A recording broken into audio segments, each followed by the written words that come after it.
Wick साहब, आपकी आवाज नहीं आ रही है। अब आएगी सर। अरुण जी हाँ अब आ रही है। हमारे जो है अरुण जी हमारे जो हैं ये यूट्यूबर हैं, बहुत बड़े यूट्यूबर हैं जयपुर में, और बहुत अच्छा काम करते हैं अपना। तो आइए अब हम बहुत बहुत स्टार्ट करते धन्यवाद। हैं अपना आज का खास डिबेट, विक के साथ बिग डिबेट।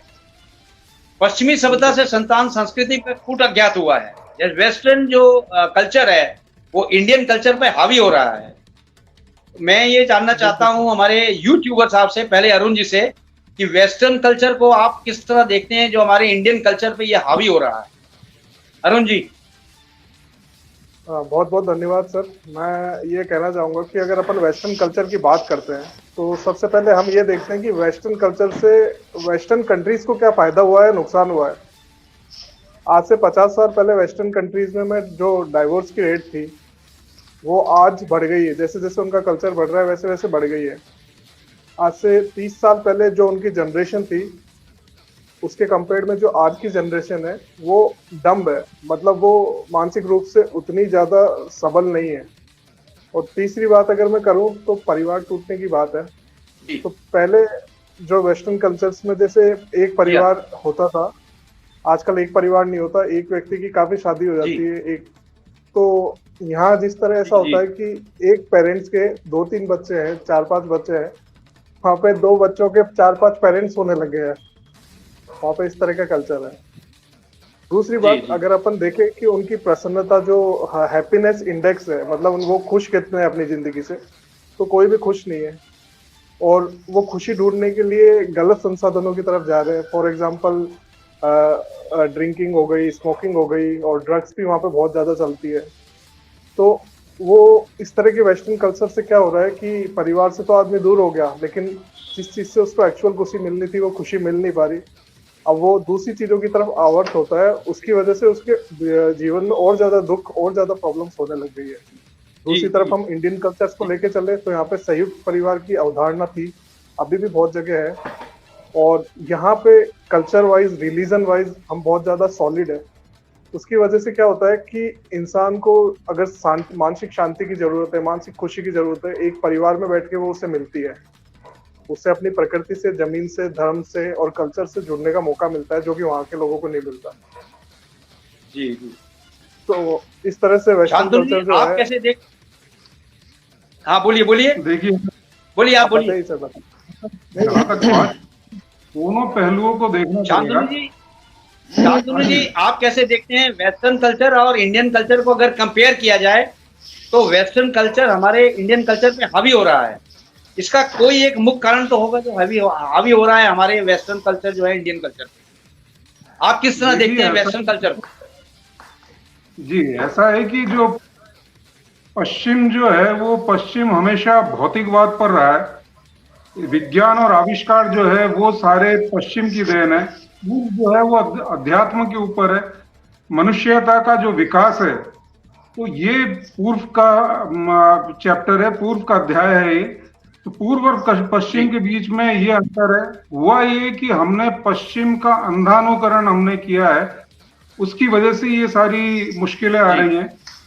पश्चिम की जो अर्धनग्नता जी है, जी में पशुओं सा आचरण है, अपनी प्रवृत्तियों का उच्छृंखल प्रस्तुतिकरण है, और विकसित होने के दम पर मान मर्यादाओं को ताक पर रखना, इनका हाथ होना, ये सब जी ये जितनी भी चीजें हैं ये निश्चित रूप से अवांछनीय और निंदनीय है। और ये निंदनीय जो स्वरूप है इसको हमारा भारत और हमारा युवा इसको धीरे धीरे इसकी ओर आकर्षित हो रहा है, जो चीज ठीक नहीं है। जी जी जो जी जी पश्चिम से होता ये कि अगर किसी भी चीज की अति हो जाए, जैसे वो लोग जी जी भौतिकवाद के अति पर पहुंच चुके हैं, हम अध्यात्म के अति पर पहुंच चुके हैं। तो एक अति से पहुंचने के बाद जैसे घड़ी का पेंडुलम है, जी वो जी एक सिरे से दूसरे सिरे की तरफ जाता है, फिर दूसरे सिरे से अपने पुनः जी अपने जी सिरे पर आता है। तो इस तरह से चूंकि पश्चिम भौतिकवाद के पूर्ण जी शिखर पर पहुंच चुका है, इसलिए वो धीरे धीरे वो हमारे आध्यात्म को अपनाने की कोशिश कर रहा है। आप देखें, हरे राम हरे कृष्णा और ये वो, वहां के लोग साड़ियां पहनने की कोशिश कर रहे हैं, वहां धोती कुर्ते पे आ रहे हैं, तो वो अध्यात्म की तरफ आ रहे हैं। और चूंकि हम आध्यात्म के शिखर पर पहुंच चुके थे, इसलिए हम धीरे धीरे भौतिकवाद पर लौटकर हम धीरे धीरे उनकी जो चीजें हैं वो अपना रहे हैं। और उनकी जो चीजें हैं वो अच्छी चीजें नहीं, जो उनकी बुराइयां हैं उनको अपनाने की कोशिश कर रहे हैं, जो निश्चित रूप से अच्छी बात नहीं है। जी जी जी जी जी। हाँ नपेंद्र जी, अगर पूर्व और पश्चिम को कंपेयर किया जाए तो पूर्व और पश्चिम, एक फिल्म भी आई थी मनोज कुमार की डायरेक्टेड, उसमें एकदम दिखाया गया था कि पूर्व और पश्चिम में क्या अंतर है। तो क्या आप किस तरह से देखते हैं, पूर्व और पश्चिम में क्या वही अंतर आज भी है या उससे ज्यादा बढ़ चुका है? क्योंकि फिल्म आई हुई तो कम से कम 20-25 साल हो गए। नपेंद्र जी। सर, पूर्व और पश्चिम फिल्म की बात करें तो उसमें तो जो एक्टर था मनोज कुमार, उसने तो बाहर जाकर भी अपनी संस्कृति, अपने सिद्धांतों को नहीं छोड़ा था, देखा जाए तो। चाहे कोई किसी भी तरह से पश्चिमी संस्कृति को कितनी गहराई तक जाकर उसका पालन कर रहा हो, उसमें खो गया हो, डूब गया हो, लेकिन वहां पर यही सिखाया गया था कि आप कहीं भी जाएं, अपनी संस्कृति, अपनी जमीन से, अपने घर से जुड़े रहिए, उससे दूर मत भागिए। मेन बात ये थी, उसमें यही संदेश था, ये मैसेज था एक। बिल्कुल, मिट्टी से प्यार रखें, अपने देश से प्यार रखें, संस्कृति को ना भूलें, क्योंकि पश्चिमी संस्कृति एक तरह से एक भुलावा है, एक अट्रैक्शन है। उस अट्रैक्शन में क्या कहते हैं, सब के सब खोते जा रहे हैं। तो वो तो एक आप ये मान लीजिए एक शुरुआत बताई थी, एक मैसेज देने की कोशिश करी थी डायरेक्टर ने एक्टर के थ्रू, लेकिन ठीक है, वो जिसको मानना है वो माने, नहीं माना वो सबकी वैचारिक स्वतंत्रता है। और जहां पर वैचारिक स्वतंत्रता आ जाती है वहां पर right to life under article 21 constitution of India apply हो जाता है कि मुझे जो सोचना है मैं सोच सकता हूं, मुझे जो करना है वो मैं करूं, ठीक है ना, with in the parameter of law, ठीक है। अब देखा जाए तो पश्चिमी सभ्यता या वेस्टर्न कल्चर भारत में सिर्फ पहनावा या परिवेश तक ही सीमित नहीं है, बल्कि सभी चीजों को इसने बदल दिया। आपका चाहे खान पान हो, रहन सहन हो, मिलने जुलने का तरीका हो, या फिर हमारे आसपास के जो भी छोटे मोटे फील्ड्स है, सभी को ही बदल दिया है करीब करीब। हम खुद ही नहीं चाहते हैं कि हम अपनी संस्कृति से जुड़ के रहें। हमें खुद को ऐसा फील होता है कि हम यार किस एरा में जी रहे हैं यार। आज दुनिया 21वीं सदी पहुंच गई, 22वीं सदी पहुंच गई। हमारी ये कंटेंशन होते हैं, हमारे तर्क होते हैं औरों के सामने कि हमें भी उसके साथ ही चलना पड़ेगा। अभी जैसा कि अरुण जी ने बताया कि डाइवोर्स के केसेस बढ़े हैं, क्यों बढ़े हैं, इसका एक कारण ये भी हो सकता है। इसके अलावा लिव इन रिलेशनशिप ये कहां से आया? पहले तो भारत में था नहीं इस तरीके से रहना साथ में। सारी संस्कृति बाहर से ही आई है ये घूम फिर कर। तो कुछ अच्छी चीजें भी आ सकती हैं, वेस्टर्न जो कल्चर है उसको देखें, क्योंकि समय के साथ आगे बढ़ना भी जरूरी है। अगर सिर्फ उन्हीं को लिया जाए तो अच्छा है हमारे देश के लिए, हमारी संस्कृति के लिए, लेकिन जो चीजें हमें डाउन कर रही हैं, हमारी संस्कृति को गिरा रही हैं, उन्हें दूर ही रखें हम, तो ये बेटर होगा हमारी संस्कृति के लिए, हमारे देश के लिए और हमारे अस्तित्व के लिए भी। अब देखिए साहब, पहले तो हमारे बच्चे कहते थे, सुबह उठते थे, माँ बाप के अपने पांव छूते थे, प्रणाम करते थे, भगवान को प्रणाम करते थे, मम्मी डैडी बोलते थे। अब पहले बोलते थे पिताजी माताजी, और आज अपने ही बच्चे बोलने लगे हैं मम्मी डैडी। अब मम्मी डैडी भी चेंज हो गया है, मॉम डैड। ब्रदर को तो ब्रो बोलते हैं, ब्रो ऐसे बोलते हैं जैसे कि इतना ज्यादा पश्चिमीकरण हो गया है कि आप उसको हद से ज्यादा कह लो तो बढ़िया है। तो कई तो प्रेम में इतने डूब जाते हैं जो पिताजी को पॉप्स भी कह देते हैं, पॉपकॉर्न से पॉप भी बन गया है। हाँ, अब आप देखिए ना, अब आप देखिए नाम से क्या उनका नामकरण हो गया है। तो ये किस चीज का सिंबल है पता नहीं। पश्चिमी सभ्यता जो आई है बहुत गलत आई है जी। और यही नहीं सर, बल्कि माता पिता भी जो है उनको भी ये ज्यादा पसंद आने लग गया कि हमको नए तरह के नामों से बुलाया जाए। वो भी इस चीज को सोशल मीडिया पे बहुत ज्यादा शो करते हैं कि हाँ, हमको तो नए नाम से बुलाते हैं, मेरे बच्चे माता पिता नाम से नहीं बुलाते, मॉम और डैड से बुलाते हैं। उनको बड़ा गर्व फील होने लग गया। जी जी जी जी जी। ब्रजेश जी, आप कैसे देखते हैं पश्चिमी सभ्यता और हमारे इंडियन सभ्यता को कैसे देखते हैं आप? पश्चिम और पूर्व को कैसे देखते हैं? सर्वप्रथम धन्यवाद ब्रजेश जी। नमस्कार, और आपका सर नमस्कार कि मुझे यहाँ पर आपने बोलने का अवसर दिया। मैं इसमें एक शब्द कहना चाहूंगा कि एक हमारा संस्कृत में एक श्लोक है, उसकी जो अंतिम जो छंद है, उसकी लाइन है, वो ये है कि उदार करता नाम तू वसुधैव कुटुंबकम। अर्थात हमारे भारत में ये अवधारणा की गई थी कि हम लोग एक उदार चरित्र वाले हैं और एक संपूर्ण पृथ्वी को अपना परिवार मानते हैं। इसमें क्या हुआ कि जो जैसा आज केवल पश्चिमी नहीं, मैं थोड़ा सा इसको और आगे बताना चाहूंगा कि जो भी आया उसने सबने अपनी अपनी संस्कृति की, अपने कलापों की छाप छोड़ी, और हमने उसको उदारता समझकर अपने ऊपर ये मतलब लॉन्ग टर्म के जो लंबी अवधि के क्या परिणाम होंगे उनको सोचे बिना उनको हमने अपनाना प्रारंभ कर दिया। और आज हमारे सामने क्या है, मानवर में एक बात वजह से हमारी हिंदी की व्याकरण, उसमें 4 प्रकार के शब्दों का आविष्कार हुआ है। पहले 2 ही प्रकार के शब्द होते थे, तत्सम और तद्भव। अर्थात जो तत्सम शब्द थे वो संस्कृत से होते थे और तद्भव शब्द शुद्ध हिंदी। अब 4 प्रकार के शब्द हो गए, तत्सम, देशज और विदेशज। विशेष तौर पर यदि हम विदेशज शब्दों की बात करें तो जैसे हमारा पहले हम आसन बोला करते थे, अभी शब्द आ गया कुर्सी। उसका कोई पर्यायवाची हिंदी में या संस्कृत में देखेंगे सटीक पर्यायवाची नहीं है कुर्सी का। सेम ऐसे ही इसी प्रकार से अन्य शब्दावली है। और मैं आपको न्यायपालिका में बता देता हूं मैं कि इतने जो शब्द ऐसे हैं जिनको हम साधारण भाषा में ऐसे बोलते हैं जैसे हमारे ये बिल्कुल परंपरागत आए हुए हैं। जैसे आपके फर्क, आपका मुकदमा, आपका तफ्तीश, ऐसे शब्दावली का प्रयोग करते हैं, जबकि ये हमारे न्याय शास्त्र में नहीं है। तो मैं ये कहना चाह रहा हूं कि केवल पश्चिमीकरण नहीं, बल्कि हजारों वर्षों से जो लोग आए, जिन्होंने जैसा चाहा वैसा हमको मोड़ा, और वैसी ही हमारी शब्दावली, हमारा रहन सहन, हमारा आचार विचार, हमारे सभी प्रकार के कार्यकलापों में हस्तक्षेप किया, और उसको हमने बिना किसी विरोध के, हमने किसी चीज का विरोध नहीं किया और अपनाते गए, और हमारी शैली का पर्यायवाची बन गए हुआ। तो मान्यवर केवल पश्चिमीकरण नहीं बल्कि कंप्लीट, मैं तो थोड़ा सा ये कहूंगा कि हमारा जो संपूर्ण जीवन चरित्र है उसमें इतनी शब्दावली, उसमें इतने कार्यकलाप होते हैं कि हमारा जो भारतीयकरण है उसको खत्म करना, उसका फिल्टर करना भी कभी कभी मुश्किल हो जाता है।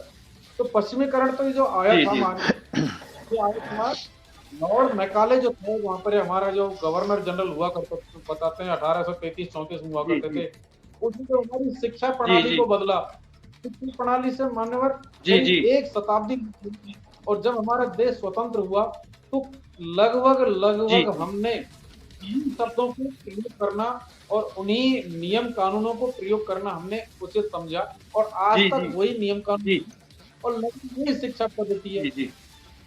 जब तक हमारी शिक्षा पद्धति में परिवर्तन नहीं होंगे तब तक हम संस्कृति की तरफ और ये हमारे आध्यात्म की तरफ, हमारे भारतीयकरण की तरफ, संपूर्ण बात को अगर कहना चाहूँ तो भारतीयकरण, जिसमें हमारी शिक्षा, हमारा रहन सहन, हमारा अध्यात्म, हमारे कार्य करने के क्रियाकलाप, ये संपूर्ण शब्दावली इसमें शामिल है। तो पश्चिमीकरण से भारतीयकरण होने में उतना समय लगेगा जितना समय भारतीयकरण को पश्चिमीकरण होने में लगा। सर आपका कहना बिल्कुल सही है, आपकी हर चीजों से सहमत हैं हम, लेकिन वेस्टर्न कल्चर इतना ज्यादा आ चुका है कि बच्चों में आप देखिए कितनी कैसी प्रवृत्ति आई। कपड़े किस तरह के पहन रहे हैं, वो कपड़े इस तरह के पहन रहे हैं कि घर वालों को भी शर्म नहीं आती, अपने बच्चों को इतने मिनी कपड़े पहना के मार्केट में बेचते हैं। तो शांतनु जी आप कैसे देखते हैं, क्या कपड़े ही इस तरह से होने चाहिए जिस तरह से वो देख रहे हैं? शांतनु जी, बात जो मैंने पहले कही है वो यही है कि हम अंधानुकरण कर रहे हैं। वो अंधानुकरण किसी भी तरह से सही नहीं है। जो मैंने कहा पश्चिम की अर्धनग्नता जो है वो खुले में बिल्कुल ये पशुओं सा आचरण है, ये किसी भी रूप से ये वंदनीय नहीं है, ये निंदनीय है। ये इस तरह से हम कर रहे हैं तो ये अंधानुकरण ये ठीक नहीं है। लेकिन साथ में हमको ये भी नहीं भूलना चाहिए कि हम जहां ये बात करते हैं पश्चिमी सभ्यता की, तो बात जहां तक सभ्यता की है तो मेरा ये मानना है कि जो सभ्यता है उसका तो यहाँ पर स्वागत होना चाहिए, असभ्यता का स्वागत नहीं होना चाहिए। जो हमारा आज का टाइटल है जो डिस्कशन का है वो पश्चिमी सभ्यता। तो पश्चिमी सभ्यता, अगर सभ्यता है, अगर किसी चीज में सभ्यता है तो उसका स्वागत है, अगर असभ्यता है तो उसका स्वागत नहीं है।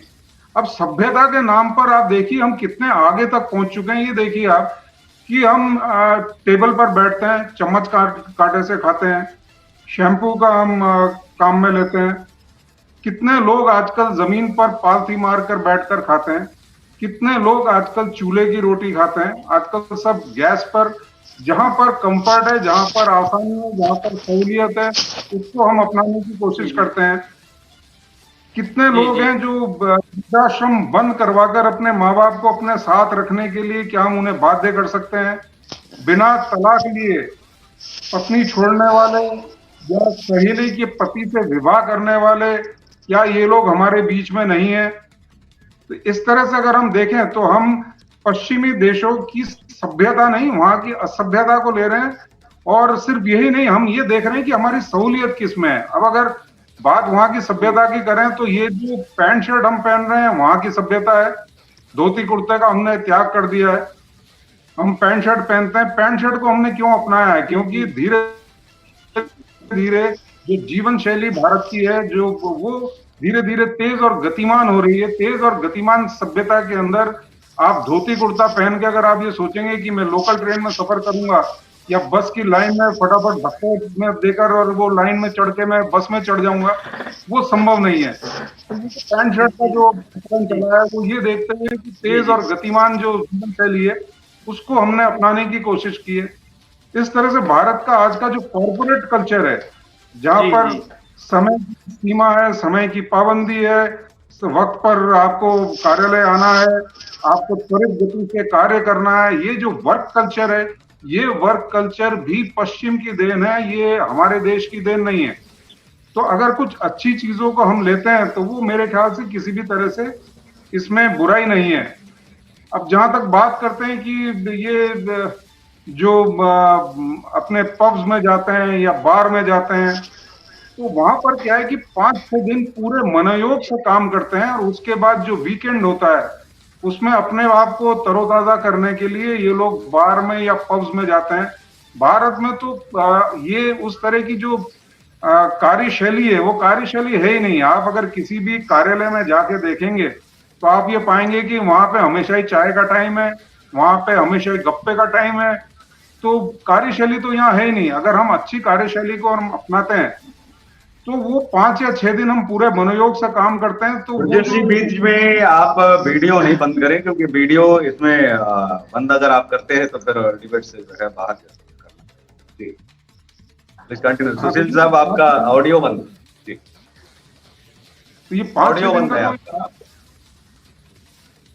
ये 5-6 दिन का कार्य करने के बाद ही अपने आप को तरोताजा करने के लिए जो जाते हैं, तो वो मेरे ख्याल से शायद वो भी बुरा नहीं कर रहे हैं या हम भी बुरा नहीं कर रहे हैं। लेकिन हमारा जो युवा वर्ग है वो अंधानुकरण करके ये सोचता है कि बार्स में और पब्स में जाया जाए, वो वीकेंड पर नहीं, वो रोज जाया जाए। तो ये किसी भी तरह से सही नहीं है।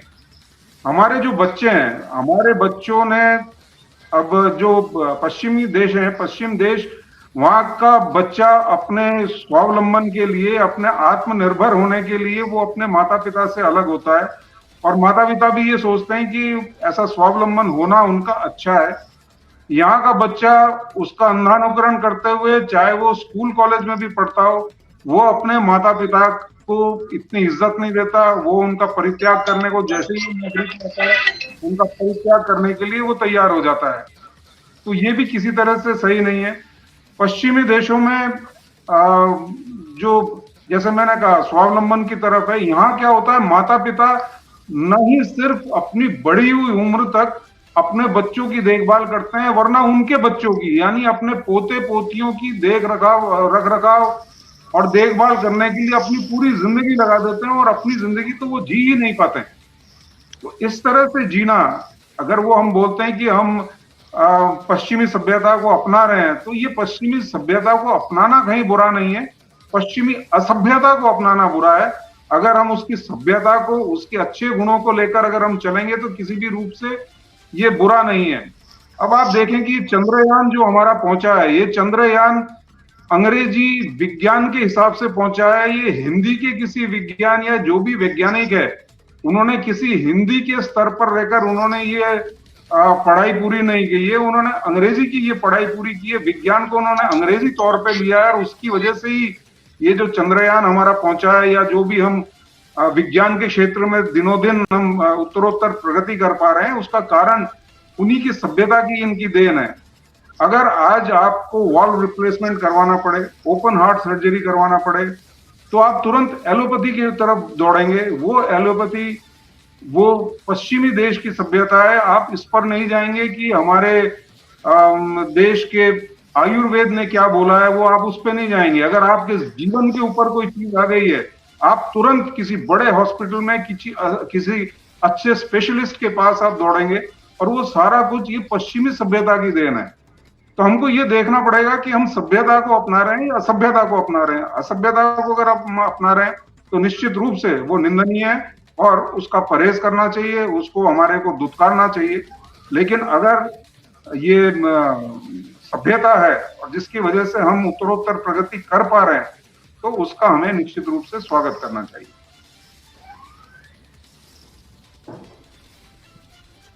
बिल्कुल सर, आपने बिल्कुल सही कहा कि जो ऐसी चीजें हैं पश्चिमी सभ्यता में, पश्चिमी कल्चर में, जिनसे हमारी उन्नति होती है, प्रगति होती है, तो उसको अपनाने में तो कोई हर्ज नहीं होना चाहिए।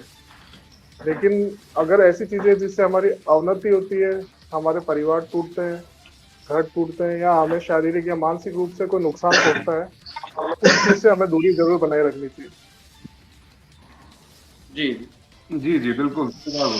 अभी जैसे पॉर्न साइट, पश्चिमी सभ्यता और सनातन अब आप देखो सर, संस्कृति पर अब हमारे साथ एक सबसे बड़ी प्रॉब्लम ये हो रही है कि वेस्टर्न कल्चर को अपनाते अपनाते लोग इतना ज्यादा वेस्टर्न कल्चर में डूब चुके हैं कि उनको ये नहीं पता है कि वेस्टर्न कल्चर उनको किस गदर में लेके जा रहा है।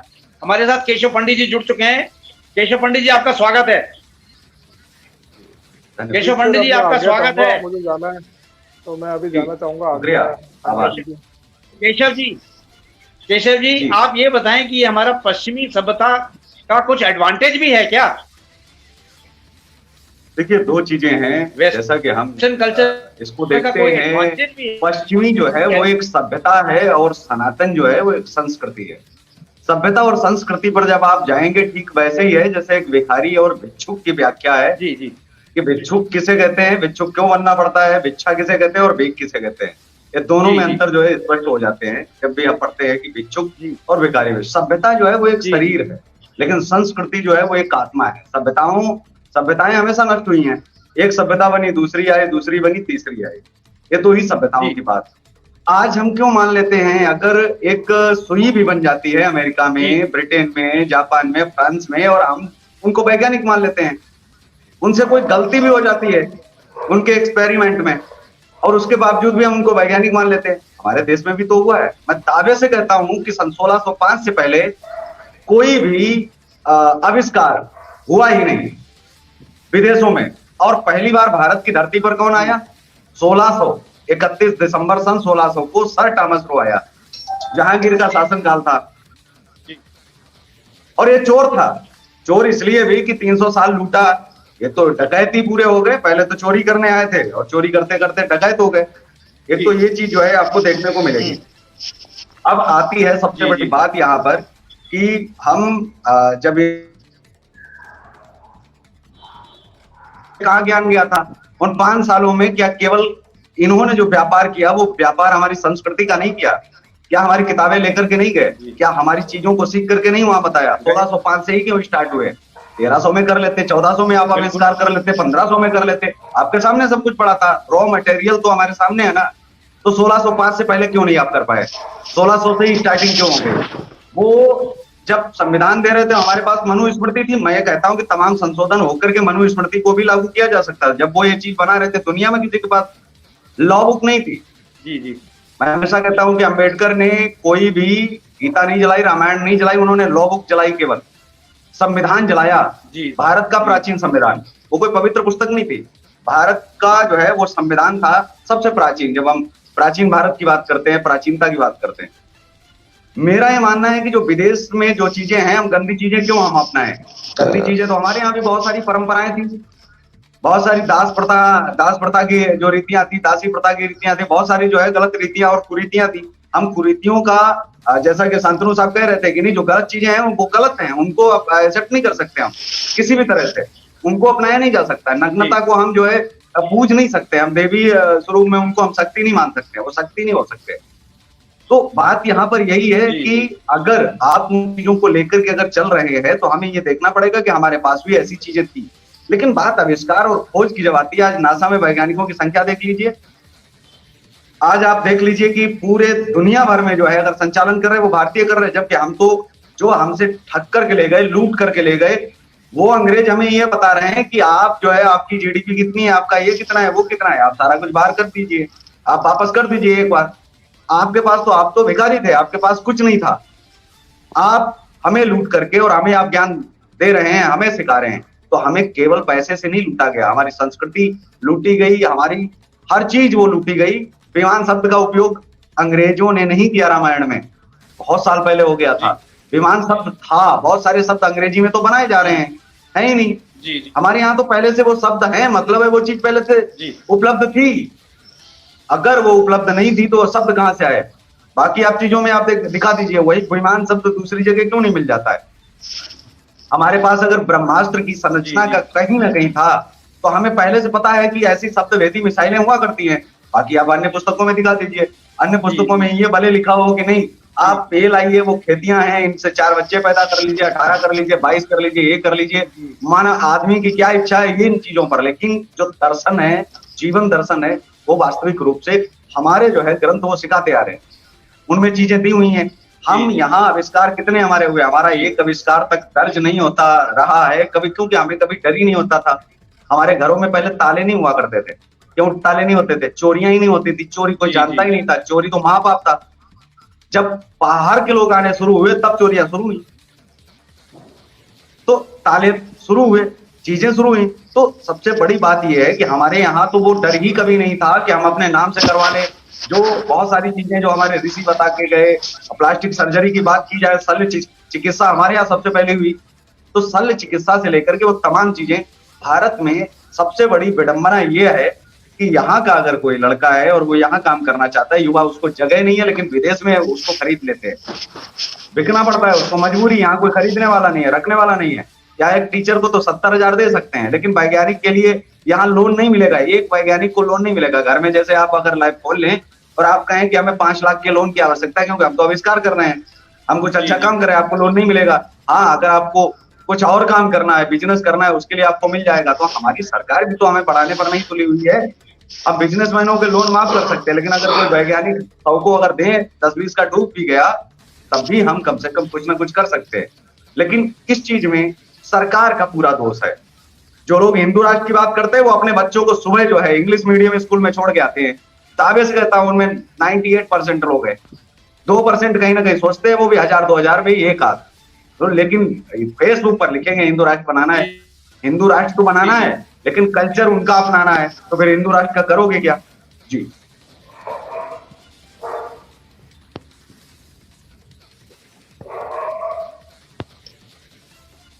केशव जी, ये देखा गया है कि घर में आमदनी कुछ नहीं है, लेकिन अपने बच्चों को पढ़ाना है इंग्लिश मीडियम में, जहाँ की फीसें इतनी है कि घर वाले किस तरह से फीसें जमा करते हैं ये सब जानते हैं। लेकिन क्या है कि सोसाइटी, हाई सोसाइटी में अपने बच्चे को शो करना है, अपनों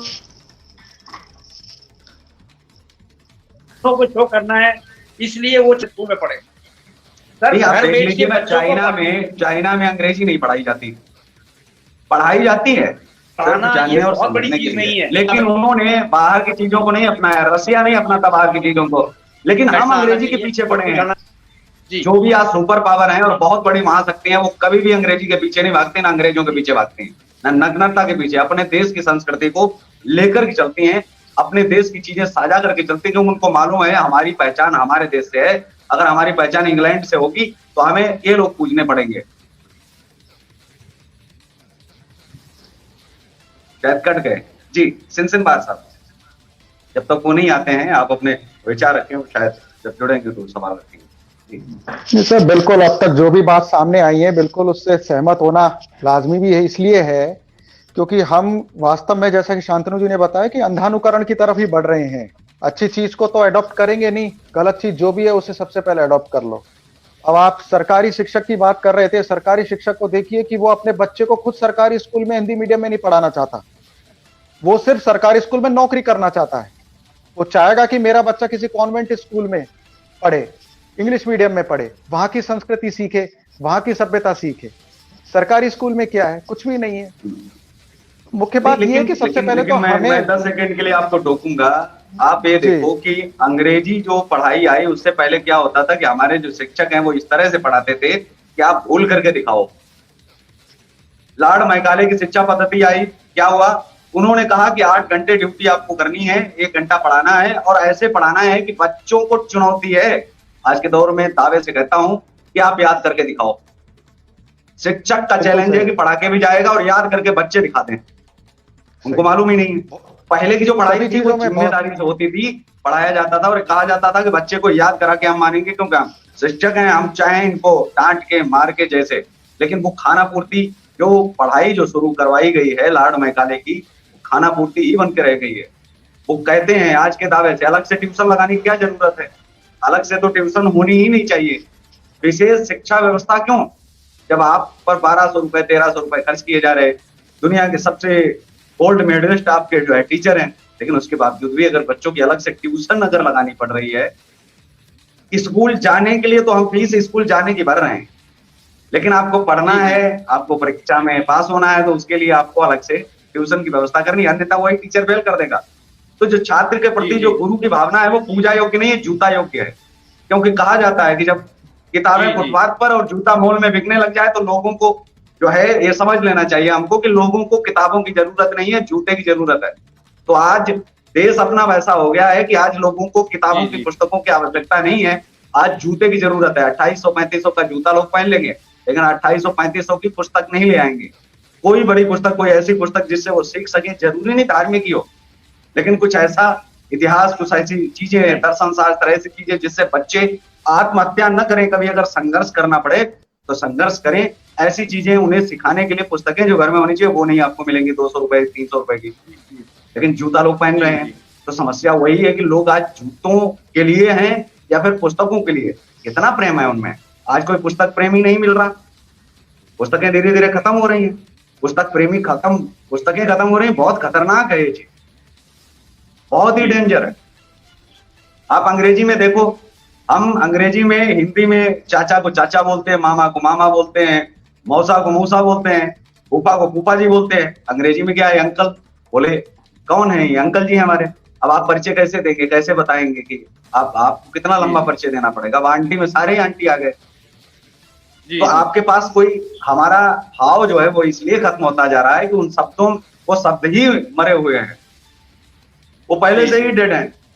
उन शब्दों को कैसे आप जीवंत कर सकते हैं? उनमें जीवन ही नहीं है, उन शब्दों में, अक्षरों में जीवन नहीं है, उनमें कोई ऐसी चीज नहीं है। लेकिन फिर भी हम अपनाते जा रहे हैं। हम ड्रिंक इसलिए कर रहे हैं क्योंकि हमें तो मस्त होना है, 2 घंटे बाद जब उतरती है 3 घंटे बाद, या ड्रग्स इसलिए लेनी है कि हमें क्षणिक वो चाहिए, क्षणिक सुख। क्षणिक सुख तो आप कर लेते हैं, लेकिन उसके बाद जो आपके हालात, परिवार के हालात, और आप जहां देखते हैं सुबह सपना जैसा होता है कि नहीं, आप हम जहां से शुरू हुए थे वहीं पर खत्म है। हम तो यही है, हम तो उड़ रहे थे अभी 2 घंटे पहले, अभी अब मेरे साथ ये क्या हो गया? तो आप माया जाल है पूरा जो पश्चिमी सभ्यता, मैं समझता हूँ सभ्यता है, संस्कृति नहीं है। हम अपनी संस्कृति की तरफ अगर बढ़े तो दयानंद सरस्वती इससे बेहतर उदाहरण कोई हो नहीं सकते वेदों की ओर।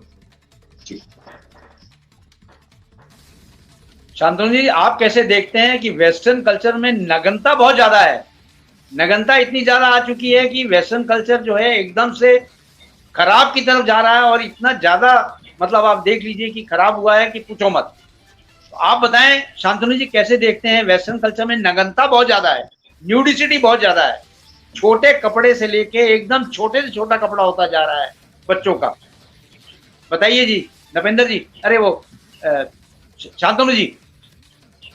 हाँ, आपने बात सही कही है कि जो भी है वो नग्नता, अर्ध नग्नता, वो ज्यादा से ज्यादा उस तरफ है, क्योंकि वो लोग उच्छृंखल है। जहाँ उच्छृंखलता जहाँ ज्यादा होगी वहां जाने की बात है कि आप अपने आप को पशु समान पाएंगे। वहां पर आपकी जो मनुष्यता है वो मनुष्यता, और उसके साथ जो जुड़े हुए जो भी आपके जो आए हुए, जो आपको जो मिले हुए हैं, जो आपके माता पिता द्वारा जो आपको अच्छे जो सिखाए गए हैं, वो सारी चीजें लुप्त हो जाएंगी और वो आप धीरे धीरे उन्हीं पर रहेंगे। इसका एक बड़ा कारण ये भी हो सकता है कि जो वो लोग हैं वो अपने आप को ज्यादा फिट समझते हैं, अच्छा समझते हैं, और फिट समझने के लिए वो अपने शरीर को दिखाने में वो किसी तरह की लाज शर्म संकोच वो नहीं करते हैं। और यहाँ पर ऐसा है नहीं, तो उस कारण से भी शायद ये है।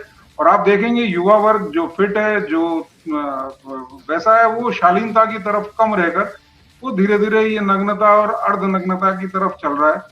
तो ये बात सिर्फ कपड़ों की बात नहीं है, बात जो मैंने आपको कही वो कि हमको सभ्यता जहां तक है, सभ्यता अगर है तो वो हमको स्वीकार है, असभ्यता अगर है तो वो हमको स्वीकार नहीं है।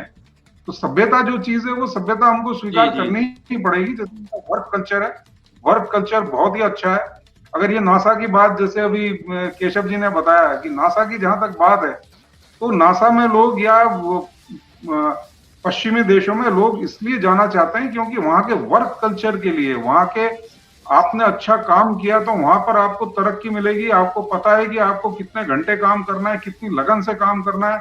यहाँ आपकी लगन और आपके काम, आपकी मेहनत मशक्कत, उसको पूरी तरह से नजरअंदाज कर दिया जाता है। और इसीलिए जो हमारा जो ब्रेन ड्रेन है, जो हम पश्चिमी देशों की ओर हमारा जो नवयुवक जो पलायन कर रहा है, उसका मुख्य कारण ये है कि उसका वहां का जो वर्क कल्चर है वो वर्क कल्चर बहुत ही अलग है।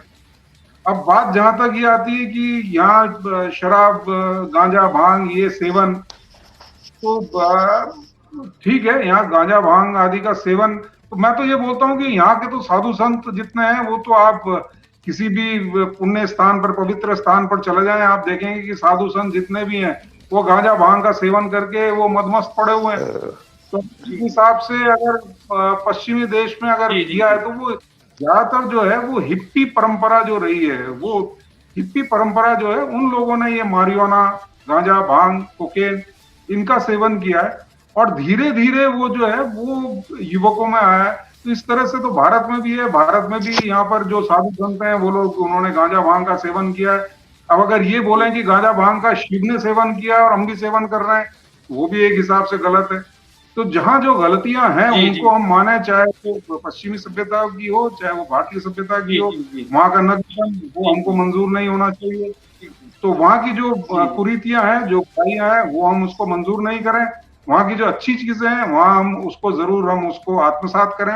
अगर ऐसा करेंगे और दोनों का समागम होगा तो निश्चित रूप से ये मनुष्यता के लिए, ये भारतीय लोगों के लिए और समस्त जगत के लिए ये एक अच्छी बात होगी और हम उत्तरोत्तर प्रगति कर सकते हैं। तो अच्छी चीजों को लेना चाहिए, बुरी चीजों को हमको उसको निंदनीय मानकर हमको उसको आत्मसात नहीं करना चाहिए। आप देखो सर, जब से वेस्टर्न कल्चर आया है, क्राइम रेट हर जगह बढ़ा है। क्राइम रेट इतना ज्यादा बढ़ चुका है कि कंट्रोल नहीं हो रहा है, और कंट्रोल नहीं होने की वजह से क्या होता है कि और भी उसका दुष्टीकरण हो रहा है। लॉज बनते हैं, बिगड़ते हैं, तोड़े जाते हैं, करते हैं। नपेंद्र जी, आप बताएं किस तरह देखते हैं कि क्राइम रेट कितना बढ़ चुका है वेस्टर्न कल्चर आने के बाद? आप तो एक एडवोकेट हैं, आपके पास तो कई केसेस भी आते होंगे इस तरह के। सर देखिए, एक शब्द है मानसिकता। इस डिबेट में इस पर भी ध्यान देना जरूरी है कि मानसिकता आखिर प्रभावित क्यों होती जा रही है इतना। अब मैंने एक डिबेट देखी थी सर, सुनिए, बिल्कुल मैं उसी पे आ रहा हूं कि एक डिबेट थी जिसमें कि एक महिला एंकर ने एक कथावाचक से प्रश्न पूछा था कि ये जो मंदिरों में आदेश निकाले हैं आपने वृंदावन में कि महिलाएं, लड़कियां ये छोटे कपड़े पहनकर नहीं आए, तो ये क्या, ये ऐसा क्यों? ये तो हमारी व्यक्तिगत स्वतंत्रता है, हम पहन सकती हैं, हम कहीं पे भी जा सकते हैं। तो उन कथावाचक महोदय का यही कहना था कि बिल्कुल पहनिए, पर अपनी संस्कृति का ध्यान में रखते हुए उस काम को करें जिससे कि आपकी संस्कृति का नाश नहीं हो, संस्कृति का अपमान नहीं हो। जो कि आपकी संस्कृति में दिया गया है उससे विपरीत जाकर आप ऐसा कोई भी काम मत करो। अब इस पर कथावाचक महोदय ने यह भी कहा कि आप ये देखिए कि इन छोटे कपड़ों को पहनने से मानसिकता भी कितनी प्रभावित हो रही है। अब इस पर उस महिला एंकर काफी भड़क गई और उसने कहा कि इसका मतलब जो 6 साल की लड़की के रेप हो रहे हैं, उस लड़की ने तो पूरे कपड़े पहने, 6 साल नहीं 6 महीने की बच्ची के, क्योंकि मानसिकता बहुत ज्यादा गिर चुकी है, तो उसने तो पूरे कपड़े पहने हैं, उसका रेप क्यों हुआ? या फिर 60 साल से ऊपर की महिला, ऐसे केसेस भी आए हैं जिनमें कि 60 साल से ऊपर की महिला का भी रेप हुआ है, उसने भी पूरे कपड़े पहने थे, उसका रेप क्यों हुआ? तब ऐसी स्थिति में यहाँ देखने वाली बात यह है कि मानसिकता इतनी गिरती क्यों जा रही है। अब यहाँ पर दोष हमें ही कुछ लोगों को देना पड़ेगा, और उनको दोष दिया जाना भी बिल्कुल सही है। जैसे कि हमारे बॉलीवुड वाले या फिर फिल्म मेकर जो हैं, ये आजकल जो भी हीरोइंस हैं, इनको जानबूझकर इतने छोटे कपड़े पहनाकर या ऐसे दृश्य दिखाया जाता है जिससे कि जो कि लोग देखें, क्योंकि ये एक सिद्धांत बन चुका है कि जो दिखेगा वो बिकेगा। इसलिए वो जानबूझकर हमारी मानसिकता पे ये चीज थोप रहे हैं, हमारी मानसिकता पे ये चीजें थोप रहे हैं, हमारी मानसिकता को प्रभावित करते जा रहे हैं। और जब हम इन चीजों को देख रहे हैं तो अब इस चीज को आप पैरेलल रखिए उन लोगों से कि जो कि इस तरह के छोटे कपड़े पहन रहे हैं। एक जगह आदमी ने गलत चीजें देखी, गलत चीजें सोची और फिर उसने वही चीजें अपने आसपास किसी और के साथ में देख ली, प्रत्यक्ष रूप से देख ली, तो ये वाजिब है कि उसका वास्तव में मानसिकता गिरेगी और वो कुछ ना कुछ गलत कृत्य करेगा जरूर। तो इस बेसिस पर सब ये जरूरी है कि हम ऐसी चीजें देशवासियों पर थोपे ही नहीं या उन्हें दिखाई नहीं जिससे कि उनकी मानसिकता डाउन हो, मानसिकता गिरे। इस चीज पर ध्यान देना बहुत जरूरी है। संस्थान है, अगर यही कर लिया जाए तो मुझे लगता है कि महिलाएं जितना अधिकार जिस तरह से मांगती हैं, मुझे हर जगह के अधिकार चाहिए, तो फिर तो जो पुलिस में जो लोग हैं, फिर तो ये पहनने के बजाय आधी आधी जो है कच्छी में और उसमें बनियान में जो है ये हथियार टांगे घूमे।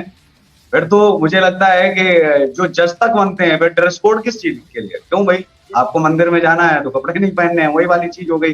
तो फिर इन संस्थानों में भी ये हर जगह अधिकार चाहते हैं, लेकिन वही जब बात बुर्के की आती है, नहीं मंदिर में चाहिए इनको सावर, वो जो मंदिर था उसके लिए अधिकार के लिए लड़े, लेकिन देश की किसी मस्जिद में कोई औरत नहीं जा सकती, इसके लिए नहीं लड़ेंगे। क्योंकि भाई, और उसके साथ में मुस्लिम औरतें भी आ रही हैं। सबसे बड़ी ये चीज है कि इस देश के अंदर जब भी आपके धर्म पर कुठाराघात होता है तो हम चुप हो गए। दूसरा है तो हमें ये पहले सोचना है कि ये मुसलमान है, इसके कुरान का वही कुरान जिसमें जो है लिखा है कि अभी तो चीज देख लेनी चाहिए। मुझे उससे पुस्तक से मुझे कोई परहेज नहीं, गुरेज नहीं, मैं तो पढ़ता ही नहीं हूँ, मुझे पढ़ने की जरूरत ही नहीं है। मैं ऐसी पुस्तकें नहीं पढ़ता जिनमें खुद ही गलत चीजें लिखी हो। जहां औरतों को खेतियां लिखा हो वहां हम कहें कि नहीं ये तो बहुत अच्छी चीज है, काहे की अच्छी चीज है। मैं तो नहीं मानता इस चीज को। मैं मांस और ये सब चीजों की बात नहीं करता, खाने पीने का है, ये तो वर्षों से चला आ रहा है, इस पर मैं कोई टीका टिप्पणी नहीं करता। लेकिन क्या औरतें वास्तविक खेतियां हैं, उसको तो आप शायद स्वीकार कर लेते हैं, उस पर तो कोई बातचीत नहीं होती। नहीं, साफ साफ लिखा है औरतें खेतियां हैं, जब चाहें आप कुछ भी कर सकते हो। जबकि संविधान में क्या लिखा है कि नहीं, आप अपनी बीबी के साथ भी अगर गैर रजामंदी से कुछ करते हैं 76 बनेगा आपके ऊपर, 76 बनेगा। कल साहब हैं बैठे हुए, अगर कोई पत्नी जो है चाहे तो 76 का जो है केस बनवा सकती है, बलात्कार तो जो है उसकी श्रेणी में आएगा। लेकिन नहीं, इसमें नहीं आएगा। तो दावे से कहते हैं, ताल ठोक के कहते हैं नहीं, मुस्लिम पर्सनल लॉ बोर्ड सीधा सा चुनौती दे रहा है संविधान को। इन्हें 13 साल की उम्र में साहब बच्ची तैयार हो जाती है, हम तो करेंगे शादी। फिर इसी देश में हिंदू मुस्लिम भाई भाई, काय का भाई भाई। अगर आप जो है हमारे परिवारों में, बात ये नहीं है कि जरूरी ये नहीं है कि अंग्रेजी कल्चर केवल है, हमारे साथ पश्चिमी सभ्यता के साथ या पश्चिमी जो कल्चर है, जो वेस्टर्न कल्चर है, उसके साथ साथ ये भी हमें कल्चर इग्नोर नहीं करना पड़ेगा, ये भी हमें देखना पड़ेगा। ये तो आगे बढ़ना ही नहीं चाहते, तो कहते नहीं चांद पे जाना आराम ही है। पूरी तरह से हम तो एक्सेप्ट कर लेते हैं हर जगह जहां हमें अच्छी चीज लगती है। भारत की यही खूबी है, हिंदुओं की ये खूबी है, ये खास करके कि उनको जो अच्छा लगता है वो करते हैं, स्वतंत्रता है। एक तिलक लगाने वाला, पूजा पाठ करने वाला, भगवान को प्रसाद चढ़ाने वाला भी हिंदू है, और जो नहीं करता वो भी हिंदू है। उसमें ये कोट नहीं निकाला जाता नहीं ये कम है ये ज्यादा है, ये पूरी तरह से भगवान की पूजा पाठ से यहाँ जोड़ा नहीं जाता। समय है तो करिए, नहीं है तो कोई बात नहीं। लेकिन सबसे खास बात ये आप देखिए कि जहां औरतों को इस तरह से लिखा गया है, जहां काफिरों के बारे में ऐसा लिखा गया, जहां मिले और इनका जो है कत्लेआम कर दो लिखा है ना, कैसे भाई भाई हो सकते हैं? खून तो जानवर में भी लाल है, तो क्या जानवर तो भाई नहीं हो सकते? क्योंकि जो हमें मार रहा है वो भाई कैसे हो सकता है? उसका विरोधाभास करने के लिए भी इस देश में कोई नहीं है। आप ये चीज आप देखिए। तो सबसे बड़ी चीज है कि हर कल्चर से सनातन संस्कृति लड़ रही है वर्षों से, ये सबसे बड़ी बात है। गर्दनें कट गई लेकिन कोई बोलने वाला इस देश में नहीं हुआ, क्योंकि नहीं हम इस्लाम के खिलाफ बोल रहे। इस्लाम के खिलाफ क्यों बोल रहे? संविधान से ऊपर जो चीज है, मैं तो कह रहा हूँ जो भी संविधान से ऊपर जाने की कोशिश करे, आप उसके खिलाफ क्यों नहीं बोल सकते? कोई हिंदू तो नहीं बोलता कि नहीं गीता पहले, लोग बोलते हैं ना संविधान पहले, लेकिन वो कहते हैं कि नहीं हमारी कुरान पहले है, संविधान बाद में। और कई जगह बोला है मौलाना ने, खुलेआम रोज डिबेट करते हैं, रोज बोलते हैं, और हर मुसलमान पहले बोलता है नहीं हमारे लिए साहब कुरान पहले है। जिसके लिए कुरान पहले है, उसकी धार्मिक पुस्तक पहले है, वो मेरा भाई नहीं हो सकता। जिसके लिए संविधान पहले है, मेरा भाई है। आ रहा हूँ शांतनु जी, आ रहा हूँ। हाँ बोलिए केशव जी, बोलिए बोलिए। तो सबसे बड़ी समस्या यहाँ पर ये है जी, समस्या यहाँ पर ये है कि ऐसा नहीं है कि मुसलमान ही टोटल गलत है। उसमें एपीजे अब्दुल कलाम सर हैं, उसमें तमाम हमारे क्रांतिकारी हैं, क्रांति की मसाल भी चली है, लेकिन वो एक अलग चीज हो गई। समर्थन जब एक वर्ग बहुत बड़ा करता है आकर के कि पत्थर मारते हैं तब तो हम ठीक है, पत्थर अगर मार रहे हैं, लेकिन साहब आप अगर हमारा घर तोड़ोगे तो आप गलत हैं, क्योंकि फिर तो आप मुसलमान का घर गिरा रहे हो। पत्थर मारते हैं तो हम मुसलमान नहीं है। अफजल गुरु आतंकवादी है, आतंकवादी का धर्म नहीं होता, लेकिन उसके कब्र पर फातिहा क्यों पढ़ा गया? कौन लोग थे जो फातिहा पढ़ रहे थे? उसको जमीन क्यों दी दफनाने के, क्यों दफनाया गया अगर उसका कोई धर्म नहीं है? मैं तो ये कहता हूं कि भारत के किसी हिंदू पर भी अगर आतंकवादी का टैग लगा है तो कम से कम लाया तो जाए। कहां बम फोड़े हैं हिंदुओं ने? कितने देशों में जाकर के वर्ल्ड ट्रेड सेंटर उड़ाए हैं, और कितने लोग पीड़ित हैं, कितनी गर्दनें काटी हैं, खड़े करके जो है पूरी दुनिया में वीडियो भेजे हैं। तो जो हजारों की संख्या में करते आ रहे हैं, हम अगर उनको एक्सेप्ट कर रहे हैं, मैं ये कह रहा हूं कि फिर आप अपने साथ समझौता कर रहे हैं, तो वही वाली बात होगी, जबरदस्ती कोई बोले कि नहीं बाप बोलो हमको, बाप बोलने लग जाते हैं, तो बढ़िया है। उसमें आपको ये देखना पड़ेगा कि आपका अपना स्वाभिमान है कि नहीं है। पूरा स्वाभिमान, महाराणा प्रताप को तो आधी जमीन मिल रही थी, नहीं ली, बोलते नहीं लेंगे तो लड़के लेंगे, नहीं लेंगे ऐसे, तो इसलिए महाराणा प्रताप का नाम दर्ज है। जयचंद का नाम इसलिए हम लोग जो है उस तरह से लेते हैं कि उस तरह से लेना चाहिए, उस व्यक्ति ने इतिहास में ऐसे काम किए। तो इतिहास आप तो कुछ कम से कम बनाइए। हमारा स्वाभिमान नहीं है क्या? ये स्वाभिमान हमने बेच खाया है। इस स्वाभिमान के नाम पर हम कुछ भी समझौता कर लेंगे। हम उनकी बहन को बहन माने, वो तो साफ साफ बोलते हैं। नहीं, कितने मौलानाओं ने खुल करके बोला है, नरपेंद्र साहब जुड़े हैं और ये देखते रहते हैं, खुल करके बोला है कि आप कोई भी मुसलमान अगर हिंदुओं को दिवाली की बधाई देता है तो वो क्या है, हराम है। इस्लाम के अनुसार किसी भी मौलाना ने काट करके ये नहीं कहा नहीं गलत चला है साहब, इसने गलत बोला है।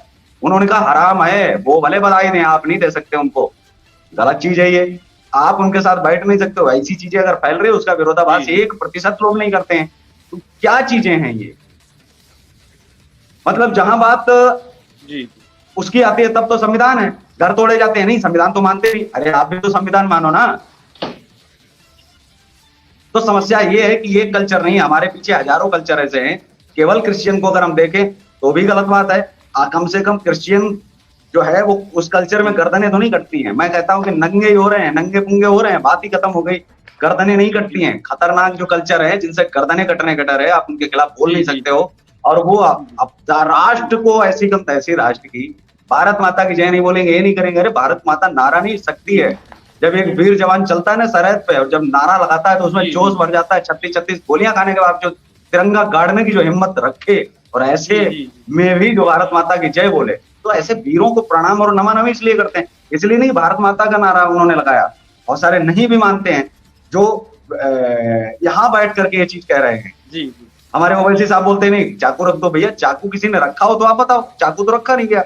जबरदस्ती नहीं, आप भारत माता को माता मानो या ना मानो, हमारा दिल कर रहा है मान रहे हैं, लेकिन आप भड़काओ क्यों लोगों को? ये तो गलत चीज है। जी आपने शायद ब्रजेश कुमार जी को नहीं जोड़ा, आपने उनको सुना, ब्रजेश जी काफी समय से इंतजार भी कर रहे हैं। जी ब्रजेश जी आप बताएं कि गांव से गांव के अंदर लोग जो जाते हैं वहां तो वेस्टर्न सभ्यता अभी पहुंची नहीं है, क्योंकि आपने तो पूरा इंडिया देखा हुआ है, माइक्रो तक गए हुए हैं आप, एकदम एंटीरियर तक तो लोग कोई गया नहीं है, वेस्टर्न सभ्यता वहां पहुंची नहीं है गांव के अंदर। ब्रजेश जी जी ब्रजेश जी अगर यही यदि आप बताएं। जी आवाज आ गई मेरी, बताएं से बोल रहे हैं आप सर कि नहीं पहुंचा है, आज भी जो है चल रहा है, लेकिन प्रचलन यही रहा तो गांव ज्यादा दूर नहीं है। जब हजारों कोसों से यहाँ तक आ गई तो यहाँ से गांव में जाने में कितना समय लगेगा? ये समय ज्यादा दूर नहीं है, यदि प्रचलन रहा। जी मतलब अभी गांव तक ये वेस्टर्न सभ्यता पहुंची नहीं है, पहुंचने में देर नहीं है, आपका कहने का मतलब है पहुंच जाएगी जल्दी। बिल्कुल जब 7 समुंदर पार करके हमारे पास तक आ गई तो हमारे पास गांव तक जाने में कितना समय लगेगा उसको जाने के लिए?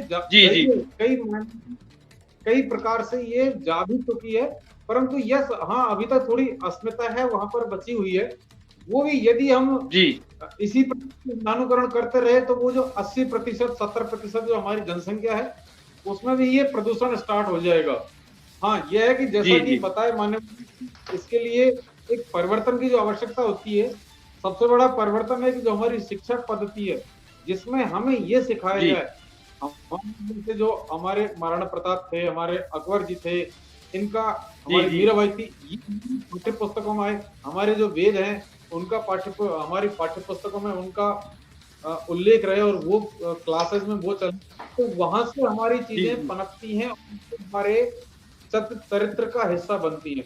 जीवन को जीने के लिए तीन अति आवश्यक है मान्यवर, 3 आयाम अति आवश्यक होते हैं, काया, माया और संस्कार, अर्थात हेल्थ, वेल्थ, वैल्यूज, जिसमें से कि काया और माया ये हमारे थोड़े हाथ में रहती है, कुछ नहीं मिलती है, परंतु संस्कार तो हमारे जो वैल्यूज होते हैं, जो वैल्यू हमको मिलती है, जो संस्कार हमको मिलते हैं, वो हमारे हाथ में रहते हैं, जो परिवार से, हमारे समाज से हमको मिलते हैं मान्यवर।